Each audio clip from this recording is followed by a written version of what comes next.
ഇന്ന് ഒരു അടിപൊളി ജ്യൂസാണ് ഉണ്ടാക്കാൻ പോകുന്നത്. എല്ലാവർക്കും കഴിക്കാൻ പറ്റുന്ന ഒരു ജ്യൂസാണ്. ഇന്ന് എൻ്റെ മോള് വീട്ടിൽ നിന്നിട്ട് ഫുള്ള് ജോലി എനിക്ക് ചെയ്തെന്ന് ഒരുപാട് ഹെൽപ്പ് ചെയ്തു. അപ്പോൾ ഞാൻ വിചാരിച്ചു അവർക്ക് ഇങ്ങനെ ക്ഷീണിച്ചിരിക്കുമ്പോൾ ഒരു ജ്യൂസ് ഉണ്ടാക്കി കൊടുക്കാമെന്ന്. അപ്പോൾ ഞാൻ അതിന് വേണ്ടിയിട്ട് ഇന്നൊരു ജ്യൂസ് ഉണ്ടാക്കാൻ പോണേ. അതിൽ എന്തെല്ലാം ചേർക്കുന്നു എന്നുള്ളത് ഞാനിപ്പോൾ കാണിച്ചു തരാം. ആപ്പിൾ, ഡേറ്റ്സ് 2 ദിവസം വെള്ളത്തിലിട്ടിരുന്നിട്ട് ആ ഒരു വെള്ളവും കൂടെ ഞാൻ ഇതിൽ യൂസ് ചെയ്യുന്നുണ്ട്. പിന്നെ വേണ്ടത് ചിയ സീഡ്സ് ആണ്. ചിയ സീഡ്സ് ഏറ്റവും നല്ലതാണ് ശരീരത്തിന്. പിന്നെ പാലാണ് വേണ്ടിയത്. പിന്നെ ആവശ്യത്തിന് ഷുഗർ നിങ്ങളുടെ മധുരത്തിനനുസരിച്ചിട്ട് മാത്രം എത്രയാണോ വേണ്ടത്.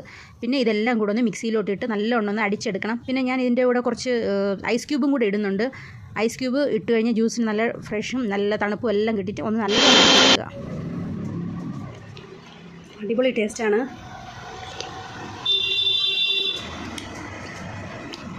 ചിയ സീഡ്സ് ഞാൻ കുറച്ച് ജാസ്തി തന്നെ ഇതിൽ ചേർത്തിട്ടുണ്ട്.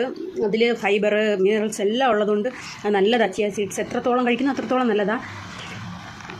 ഇത് നല്ല കടിക്കാനുണ്ട്, ആപ്പിളിൻ്റെ പീസും എല്ലാം. എങ്ങനെയുണ്ട്? കൊള്ളാമോ? സൂപ്പറായിട്ടുണ്ട്. ഇതെനിക്ക് അത്യാവശ്യമായിരുന്നു. ഇന്ന് ഞാൻ ചെയ്ത പണിക്കൊക്കെ എനിക്കിത് അത്യാവശ്യമായിരുന്നു.